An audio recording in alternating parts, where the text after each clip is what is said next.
औज़ुबिल्लाहिमिनश्शैतानिर्रजीम बिस्मिल्लाहिर्रहमानिर्रहीम। अस्सलाम वालेकुम दोस्तों, वसीम राजपूत लाल आर्ट्स ऑनलाइन में हाज़िर खिदमत। दोस्तों आज का जो लेक्चर है बहुत खूबसूरत है। एक कमालिया ज़िला कमालिया में एडिशन सेशन जज साहब ने एक दिन में 132 मुकदमात के फैसले सुनाकर रिकॉर्ड कायम कर दिया। मैं दोस्तों ऐसे जज साहब को सलूट पेश करता हूँ। माशाल्लाह उन्होंने बहुत खूबसूरत ये इंसाफ फौरी इंसाफ जिसको कहते हैं फौरी फैसले, फौरी इंसाफ। तो उन्होंने बहुत खूबसूरत किया, बड़ी स्पीडी काम किया। मतलब एक दिन में 132 मुकदमात के फैसले सुना दिए, एक रिकॉर्ड काम कर दिया।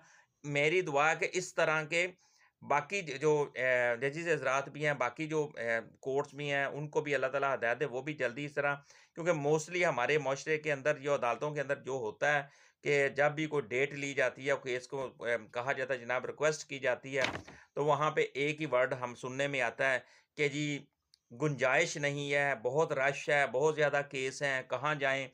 अब ये जो जज साहब माशाल्लाह दरख्वास्त ज़मानत इसमें से 38 उन्होंने ज़मानतें जो थी उन्होंने उनका फ़ैसला दिया एक दिन में।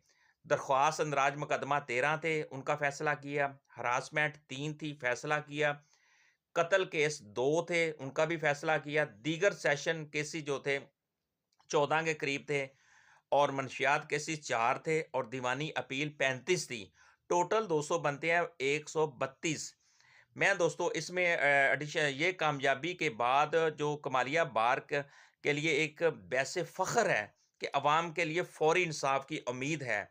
तो बहुत खूबसूरत वाले ये जज साहब जो ये उनका नाम क्या है जिन्होंने इतना बड़ा कारनामा अंजाम दिया? माशाल्लाह उनका नाम है जी मोहम्मद इसहाक आशिर साहब एडिशन सेशन जज साहब, जिन्होंने एक दिन में 132 मुकदमात के फैसले सुनाकर मुल्क की तारीख में रिकॉर्ड कायम कर दिया।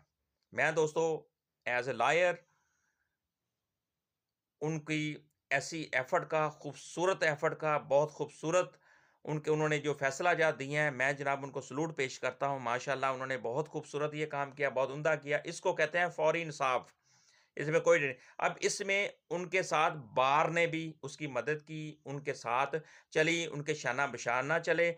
फैसलों को सुनने के लिए अदालत के बाहर बड़ी स्क्रीन लगाई गई थी। सदर कमालिया बार के जो सदीक अकबर साहब थे, उनके मुताबिक पाकिस्तान में एक दिन में इससे कबल इतने फैसले कभी भी नहीं सुनाए गए।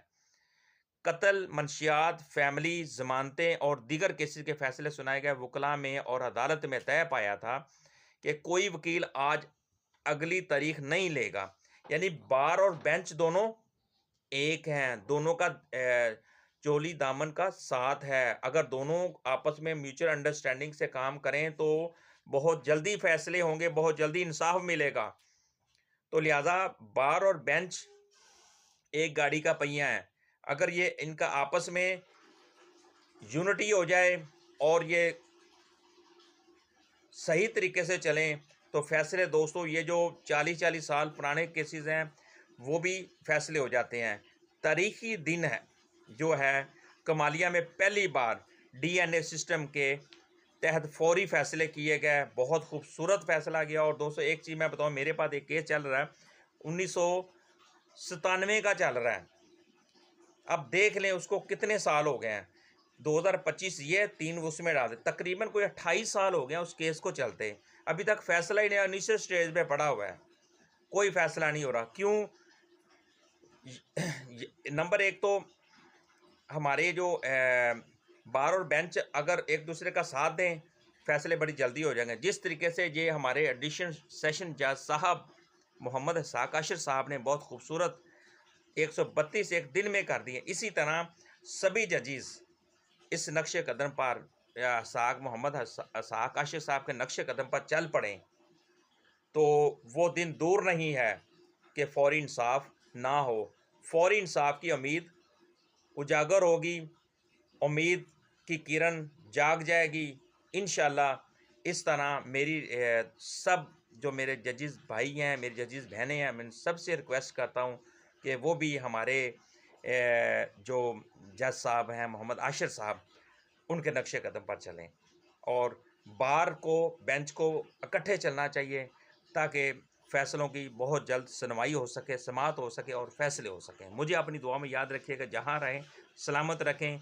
और आखिर में फिर मैं जनाब मोहम्मद असाक आशिर साहब जो एडिशनल सेशन जज साहब हैं, मैं उनकी अज़मत को सलाम पेश करता हूँ। अल्लाह हाफ़िज़।